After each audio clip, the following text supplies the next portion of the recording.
नमस्कार, मैं ऋचा सिंह और आप देख रहे हैं सी न्यूज भारत। वक्त हो चुका है मध्य प्रदेश बुलेटिन का। मध्य प्रदेश बुलेटिन में आपको बताएंगे कि इंदौर में पीएससी की तैयारी कर रही छात्र ने लगाई फांसी। साथ ही बताएंगे कि कैसे इंदौर पुलिस ने एक मकान पर दबिश देकर नकली ऑयल बनाने वाले गिरोह का किया पर्दाफाश, और रीवा में कैसे महंगाई से त्रस्त आम जनता को राहत दिलाने के लिए महिलाओं ने किया अनोखा प्रदर्शन। और भी तमाम खबरों पर आइए विस्तार से करते हैं चर्चा। खबर इंदौर से, जो इंदौर में पीएससी की तैयारी कर रही एक छात्रा ने फांसी लगाकर आत्महत्या कर ली। छात्रा मूलतः दमोह की रहने वाली है और इंदौर में अपनी छोटी बहन के साथ रहकर पीएससी की तैयारी कर रही थी। पुलिस को जब घटना की जानकारी लगी तो मौके पर पहुंची पुलिस ने देखा तो छात्रा फांसी पर लटकी हुई थी। पुलिस ने शव को फंदे से उतारकर पोस्टमार्टम के लिए अस्पताल भिजवाया। फिलहाल आत्महत्या का कारण अज्ञात बताया जा रहा है। वहीं इस पूरे मामले पर जांच अधिकारी इंदौर डीसी चौहान ने क्या कुछ कहा, आइए आपको सुनाते हैं।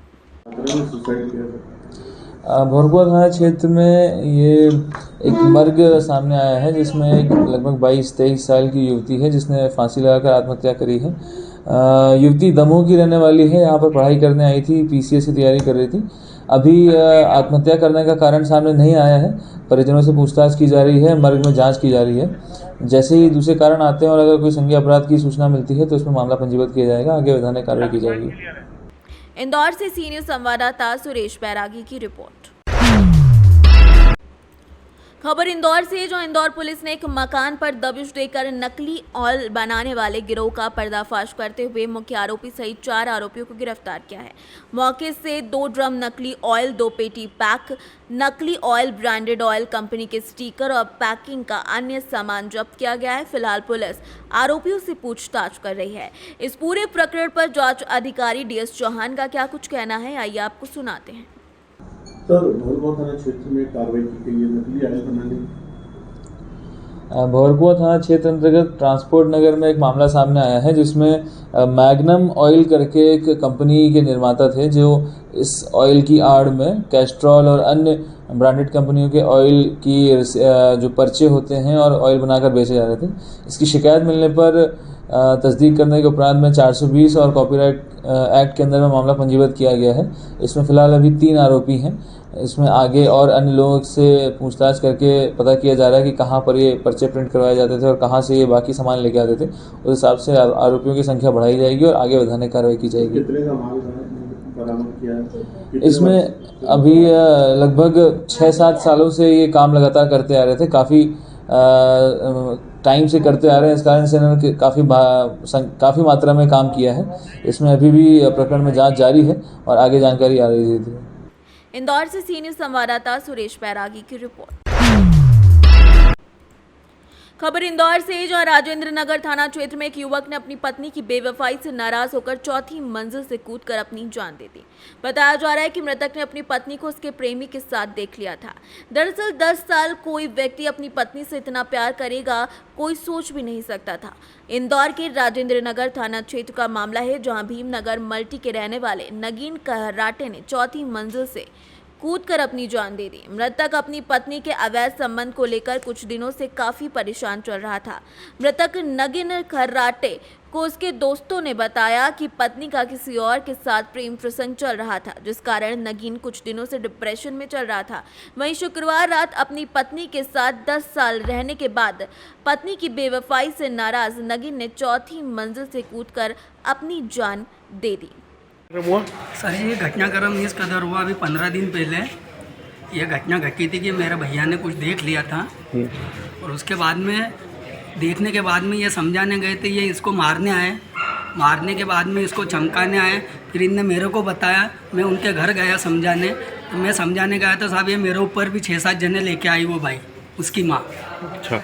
हाँ, और समझाने जाओ तो साहब दादागिरी कर रहे, बोले क्या कर लोगे। क्यों किया सुसाइड, क्यों किया साहब जी? सोसाइटी है, इनके चक्कर में करा इसने। किसके चक्कर में? घरवाली के और वो छोरे के चक्कर में। अच्छा, क्या घरवाली का किसी और से संबंध थे? अच्छा। हाँ। कितनी उम्र थी इनकी? इनकी 35 साल थी। क्या नाम था? नवीन खराटे। शादी को कितने वर्ष हुए थे? शादी को हो गए थे साहब 10 साल। कितनी उम्र होगी इनकी?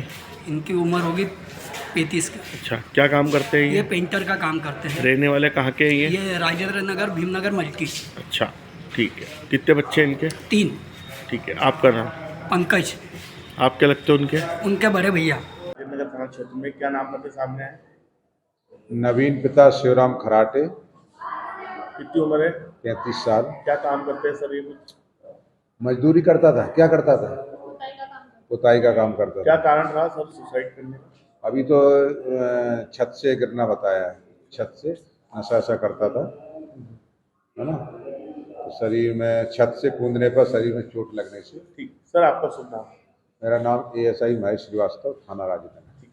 इंदौर से सी न्यूज संवाददाता सुरेश बैरागी की रिपोर्ट। खबर इंदौर से, जहां LIG जैसी प्रतिष्ठित कॉलोनी में भी अब पड़ोसियों में मारपीट और विवाद जैसे मामले होने लगे हैं। यहां तक कि एक मकान मालिक ने भाजपा के गुंडे से परेशान होकर मकान बेचने जैसा बोर्ड भी अपने घर के ऊपर लगा दिया, जबकि पुलिस का कहना है कि दोनों के बीच पुराना विवाद है। जनसंघ से जुड़े इंदौर के नेता अजय उर्फ मुनमुन मिश्रा पर गुरुवार दोपहर पड़ोसी सुशील यादव ने हमला किया। मिश्रा ने गोली चलाने का आरोप भी लगाया। इस घटना के बाद गुंडों से परेशान होकर उन्होंने अपना मकान बेचने का बोर्ड लगा दिया। MIG पुलिस ने अजय मिश्रा पर मारपीट का मामला दर्ज किया है। वो खुद को पुराना जनसंघी बताते हैं और ये बात मकान बेचने वाले बोर्ड पर भी लिखी है। बता दें कि ये घटना गुरुवार दोपहर में LIG कॉलोनी की है। अजय मिश्र ने सुधीर यादव के खिलाफ केस दर्ज करवाया है। उन्होंने पुलिस को बताया कि सुशील यादव के साथ उसका भाई सुधीर, भतीजा चीकू यादव सहित कई गुंडे थे। उनके हाथ में पिस्टल और रिवॉल्वर थी। मिश्रा ने उनकी मां पुष्पा के साथ भी धक्का मुक्की की। इस मामले पर थाना प्रभारी के साथ पीड़िता का क्या कुछ कहना है, आइए आपको सुनाते हैं। नाम बताइए आपका। जी, मेरा नाम पुष्पा मिश्रा। अच्छा, ये जो आपने जो अपने घर के ऊपर जो एक बोर्ड लगाया है, तो किस लिए लगाया ये बोर्ड? दबाव में आके लगाया है। किसके पड़ोसी, दबाव? मेरा पड़ोसी है ना जो सुशील यादव, उसके दबाव में हमको धमका रहा है। कौन है सुशील यादव? वो मेरा पड़ोसी है। हाँ, क्या करते हैं ये गुंडा अपराधी जी। अच्छा, कौन सी पार्टी से जुड़े हुए नेता? ये बीजेपी के संग। अच्छा, किसके साथ, कौन से नेता के साथ में है? जी, ये बीजेपी के हैं, रमेश मेंदोला से जुड़े हैं शायद। तो क्या विवाद है आप? यही कि आप यहाँ मकान बेच के चले जाओ यहाँ से। अच्छा, ये मकान को पे कब्जा करना चाहते हाँ, हैं। कुछ विवाद भी हुआ था अभी? कोई विवाद नहीं था। उनका भतीजा चीकू यादव बार बार उचका रहा है। या घर पे भी आए थे वो लोग? घर पे आए थे। क्या कहा? विवाद भी हुआ, मारपीट हुई। मेरे पति पे चाकू से वार किया, हवाई फायर किया। आपके जो पति है वो भी राजनीतिक पार्टी से? जी। कब से? कम से कम 35-40 साल से। कौन सी पार्टी से? बीजेपी से। वो कौन से नेता से जुड़े? यही कैलाश रमेश मेंदोला से। अच्छा, ये जब विवाद हुआ तो आप लोग गए नहीं कैलाश जी के पास? जी, हम फोन आया था उनका, उन्होंने कहा हम कार्रवाई करवाते हैं। तो आप लोग थाने गए थे, शिकायत नहीं दर्ज हो रही? शिकायत दर्ज नहीं करी। फिर उसके बाद मेरे पति और मेरी सासू माँ गई थी, पर TI ने कंप्लेंट अपने मन से लिखा और वो कह रहा है कि चीकू यादव था ही नहीं। उस समय जब हमला हुआ ना, तो वो कह रहा है कि चीकू यादव था ही नहीं। तो क्या राजनीतिक दबाव है? राजनीतिक दबाव हो सकता है।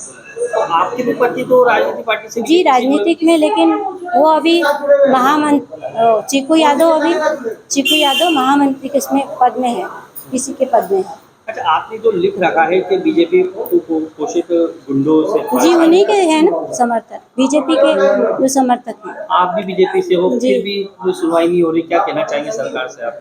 सरकार से यही कहे कि आरोपी को सख्त कार्रवाई, उसके ऊपर सख्त कार्रवाई की जाए, क्योंकि दिन दहाड़े वो गोली मार रहा है, चाकू से हमला कर रहा है। बीजेपी सरकार होते हुए भी आपको मतलब बीजेपी से वो सुनवाई नहीं हो रही है, क्या कहेंगे? जी, बीजेपी इतना अच्छा, प्रशासन तो अच्छा कार्य कर रही थी, लेकिन ये अभी गुंडागर्दी चल रही है। नहीं तो इनके राज में तो अच्छी सरकार चल रही है। अच्छा, आपका पति कहाँ है अभी फिलहाल?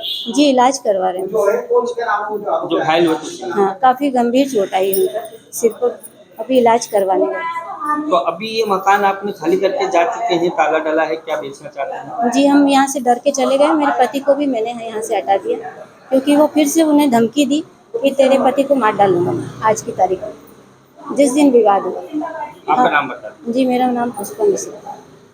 आपके थाना क्षेत्र में एक घर पर पोस्टर लगा दिए गए हैं, तो मकान बेचना है और बीजेपी के गुंडों के, क्या है सर पूरा मामला? देखिए, परसों दोपहर की बात है। उस समय जो है यहाँ पर सुधीर और उसका लड़का थाने पर आया कि उनका जो छोटा भाई है सुशील का जब नौकर डमरू अपने कुत्ते को घुमाने लेके गया, तो वहाँ पर अजय मिश्रा उर्फ मुनमुन उसने नौकर को गालियां ली थी। और जब इस संबंध में जो है सुशील यादव ने अजय और मुनमुन मिश्रा से बात की तो उसे भी गाली गुप्तार करी, उसको चाकू से सर में मारा। ये सूचना आई, ये रिपोर्ट आई। इसके बाद में दूसरा पक्ष जो अजय और मुनमुन मिश्रा है वो भी थाने पर आए, तो पता चला कि अजय मिश्रा और मुनमुन और सुशील यादव दोनों के ही घर क्लर्क कॉलोनी में एक दूसरे से सटे हुए हैं। दोनों के बीच की लगभग कॉमन दीवारें, बिल्कुल मकान लगे हुए, तो इनके बीच में अक्सर पड़ोसी होने में और कील लगाने पर कभी किसी बात को लेकर मनमुटाव विवाद होता रहा। उसी के जो है विवाद के स्वरूप जब उसके नौकर को इन्होंने मुनमुन मिश्रा ने टोका टाकी करी, नौकर ने घर पर आकर सुशील को बताया तो सुशील ने उससे जो है बात की, क्या हुआ, तो वहीं इनमें आपस में हाथापाई हुई और उस दौरान अजय मिश्रा को जो है सर में चोट आई, उसको खून निकला और वहां से दोनों पार्टी थाने आई। थाने आने के बाद हमने इन दोनों का मेडिकल कराया और इसमें अजय और मुनमुन मिश्रा की तरफ से सुशील और उसके भाई सुधीर के विरुद्ध अपराध पंजीबद्ध किया गया और जबकि दूसरी तरफ सुधीर की तरफ से जो है अजय और मुनमुन मिश्रा के विरुद्ध प्रकरण पंजीबद्ध किया गया। दोनों ही मामलों में क्रॉस क्राइम है, इसकी विवेचना की जा रही है। दोनों ही पार्टियां जो है किसी पार्टी से ताल्लुक रखती हैं? हाँ, ये जो पता चला है कि दोनों ही पार्टी जो है कहीं ना कहीं जो है बीजेपी को सपोर्ट करते हैं और उन्हीं के वो चूंकि आपस में जस्ट पड़ोसी है इसलिए इनके बीच का मनमुटाव है और आपस में हाथापाई हुई। सर, ये मिश्रा फैमिली का कहना है कि मकान बेचने पर मजबूर किया जा रहा है, गुंडे जो है हमको धमका रहे हैं और पुलिस कोई सख्त एक्शन नहीं ले रही है। देखिए, पुलिस ने रिपोर्ट आने पर मामला पंजीबद्ध किया है। पहले भी जब इन्होंने कोई शिकायत की थी उसमें भी पुलिस ने जो मुनासिब था वो कार्य किया है और ये कहना तो गलत है कि जो है उनको धमका के किसी का उद्देश्य ये है कि मकान में रह रहे हैं और काफ़ी समय से रह रहे हैं और दोनों ही जो लोग हैं ये काफ़ी पुराने इनके आपराधिक रिकॉर्ड भी रहे हैं, तो ये आपराधिक दृष्टि से देखें तो दोनों ही थोड़े गुस्सैल स्वभाव के हैं, लेकिन दोनों पड़ोसी हैं। अब अगर कोई अपने आप को बड़ा विक्टिम और सामने वाले को बड़ा एक्यूज बताता है तो ये उनका अपना हो सकता है। मेरे यहाँ दोनों समान है और दोनों की तरफ से वाजिब धाराओं में प्रकरण पंजीबद्ध किया गया है। इंदौर से सीनियर संवाददाता सुरेश बैरागी की रिपोर्ट।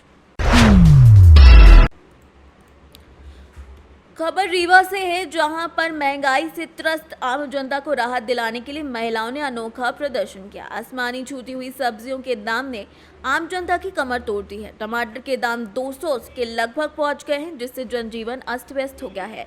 गरीबों के घर में सब्जियां नहीं बन पा रही हैं, जिसको लेकर महिला कांग्रेस की वरिष्ठ उपाध्यक्ष कविता पांडे, जिलाध्यक्ष सीमा सिंह जरह के द्वारा सब्जी मंडी में प्रदर्शन किया गया और महिलाओं के द्वारा टमाटर बेचने का काम किया गया।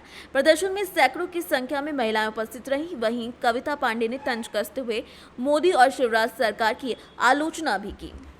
आइए सुनाते हैं कि इस संबंध में वरिष्ठ कांग्रेस महिला उपाध्यक्ष कविता पांडे ने क्या कुछ कहा। रीवा से सी न्यूज संवाददाता अर्जुन तिवारी की रिपोर्ट। फिलहाल मध्य प्रदेश बुलेटिन में बस इतना ही। देश दुनिया की तमाम खबरों की जानकारी के लिए आप देखते रहें सी न्यूज भारत। हर खबर आपके साथ, आपके हाथ।